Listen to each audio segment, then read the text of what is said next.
ребята, красиво тут. Я с вами тоже согласен. Да, я тут не один, а вот вместе с моим братом. Мы упали из того мифического портала на этот неизвестный остров. По-моему, здесь... хотя бы Мексика. И...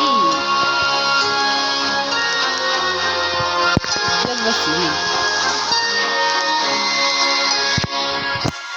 И никто тут тебе ничего не запретит.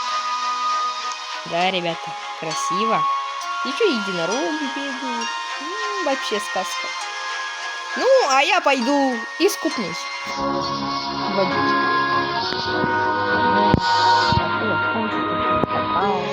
Ой, я плавать. Ладно, посидите на пляже,